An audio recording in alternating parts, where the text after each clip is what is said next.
Hey guys, what's up? This is Bret, Life on This Planet blog. This week's Friday on the Turntable. It's going to be a special edition here, so stick around. I'll be talking about that in just a couple minutes. First off, I wanted to send congratulations out to Derek Higgins for all the success building up around the Dreamer record. If you guys watch my channel and you missed last week's playlist, I talked about the record, gave a review. So congrats to Derek on that one. And then also David, another vinyl community member, who goes by Sequoia Flame here on YouTube, announced that he's starting his own record label and about to release a record from a band. So that's congratulations. That's really exciting news. I love hearing about independent music and things getting released, and it's exciting. It's a dream come true. People, music collectors and music fiends like us.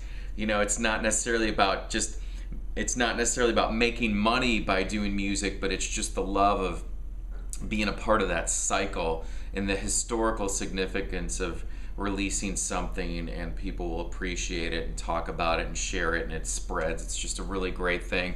I figured I haven't really talked too much about my own musical background. I may have in my intro, and then I think on the Facebook community it's come out a little bit, but I've been a musician for most of my life, and my own band, Audra, which some of you are already familiar with, we started out in like 1991, my brother Bart and I, and then in 2002, a guy named Jason Barton joined us on drums, and he's been with us for the last 10 years, and he's also, excuse me, he's from Lincoln, Nebraska, so those of you guys out there in Lincoln, Omaha, Nebraska area, just a little shout out there. Anyways, we got signed in 1999 to an independent record label called Project out of Chicago or New York at the time. I don't remember where they were based. And back in 2000, we put out our first album, which was self-titled Audra, and it was really cool. We got to tour. We played on the radio. We had songs on MTV and various different shows like The Real World and stuff like that. I think they used like 7 songs. That was really cool. And then when in 2002 we put out our second album, which is Going to the Theater. And I mean, over the years we've gotten to play with some really great bands. Come to mind AFI, Peter Murphy, Concrete Blonde, Nitzer Ebb, Gene Loves Jezebel. Oh boy, I'm blanking out. But anyways, lots of cool bands over the years. And between 2003 and 2008, we did a lot of shows, but we were just kind of deciding what we wanted to do with our how we wanted to approach our next album. So we decided to go out on our own. So we raised some funds. We went into a really great recording studio in Tempe, Arizona, called Uranus Recording, and owned by Robin Wilson, who's the singer of the Gin Blossoms. And we recorded Everything Changes, which came out in 2009. This was our last release. You may have seen other people talk about this, which is killer. So yeah, we recorded this. Robin Wilson of the Gin Blossoms actually sings backing vocals on 2 of the tracks. The title track, Everything Changes, and I Just Can't Let Go. And if you notice, track number 7, Life on This Planet, that's where my YouTube username is taken from in my blog. So this one actually comes with a booklet and stuff, but I thought I'd just kind of talk a minute about this, because I don't think a lot of people really know how record sales work and stuff like that. Now, I'm a huge fan of independent record stores. I spent most of my adult life in and out of record stores shopping. But just to give you an idea, when an album came out, like we were distributed through Ryco back then. So kind of the way it works is when a band, there's a retail price, which was around like $16. I forgot what it was. But basically, when it comes down to it, with all the takeouts and everything, the band gets about $1.60 per CD. So, yeah. So I encourage as much as you guys can to support bands by ordering directly from them. You know, I'm not saying don't go to record stores. That would just be ridiculous. But as much as you can, you know, you go to see a band at their show, buy something from them directly, you know, or if they have special releases, order directly from the band, because that's where the people who created created it and gave us this music and all these things that we talk about and base our life and our experiences and our soundtrack of all our memories is created by these artists, you know? So as much as you can, you know, support by buying directly from the bands. Just a little pitch here.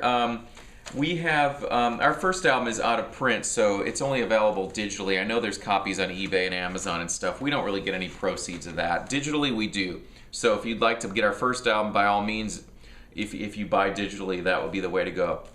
We have just less than 20 copies of Going to the Theater, and we have a bunch of Everything Changes, and then we also have a few t-shirts, and then we have a cool Audra tote bags as well. So I'll post a link for that. Remember, all that money when you buy it goes directly to us. We're trying to build up some funds to actually try to release our catalog on vinyl, so any purchases goes directly towards that, and we greatly appreciate it. For all you guys have ordered, thank you so very much.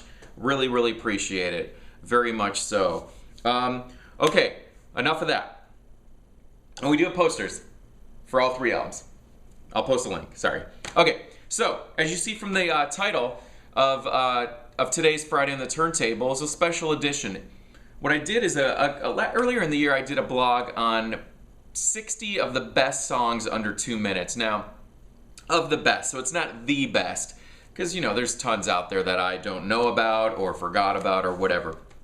So what I thought I'd do today is kind of start a little thread here on the in the VC, the vinyl community, and present you with 10 songs, 10 great songs under 2 minutes in length, so 1 minute and 59 seconds or under.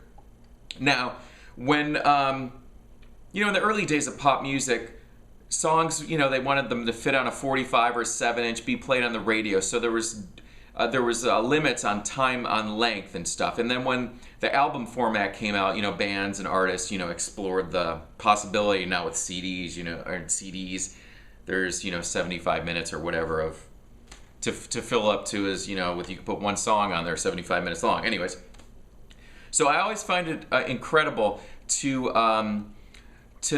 how an artist can pack such a punch in such a short time frame of under 2 minutes. I mean, there's some great songs that are incredibly short. They say everything they need to say in a really short time, and then they're over. So I'm going to show you 10. Now, what I did is I picked 10 that I have on vinyl. I just thought I'd kind of give myself a parameter.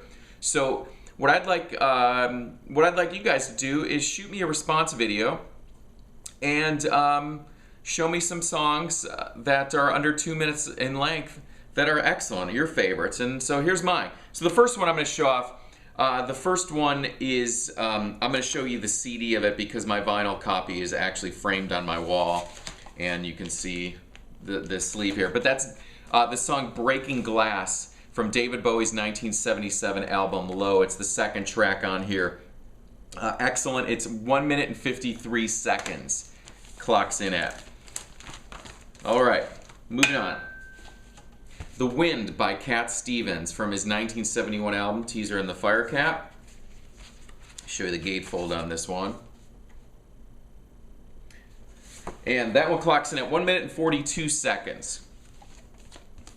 Morrissey's Angel, Angel, Down We Go Together from his solo debut album Viva Hate from 1988.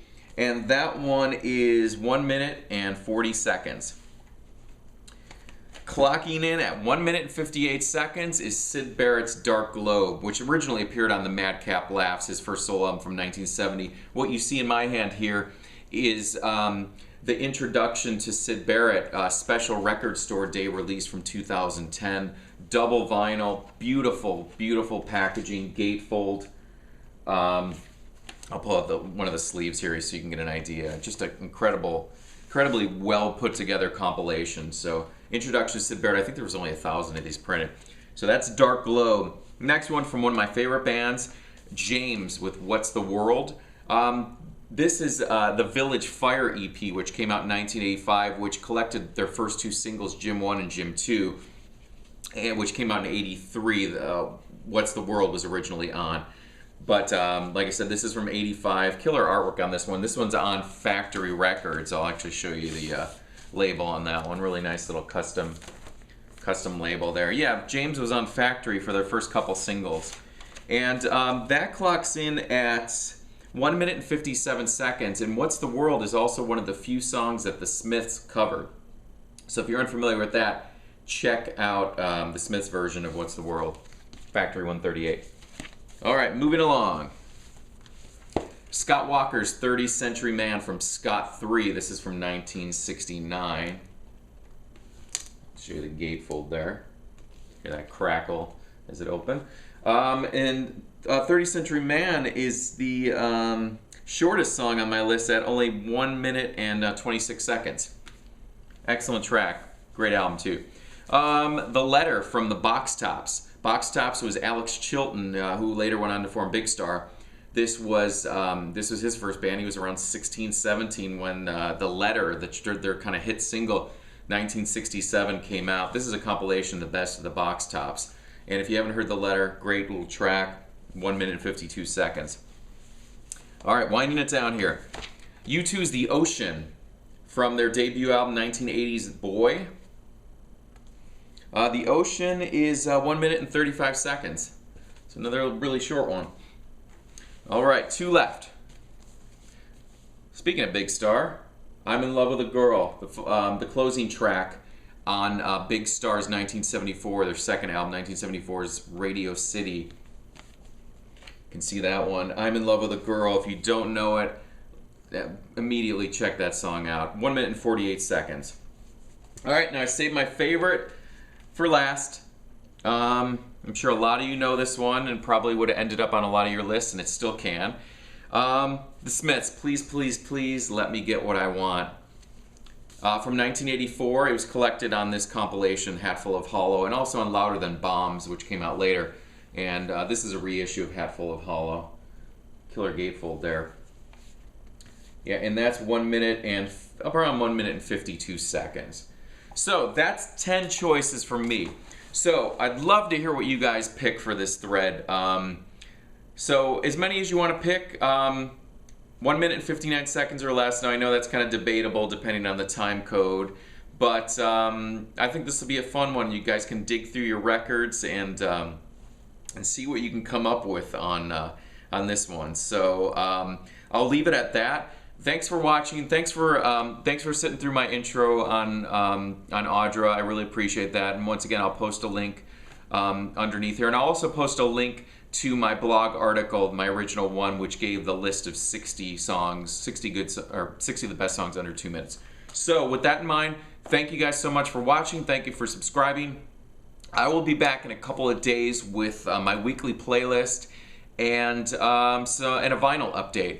So thanks for watching. Talk to you guys later.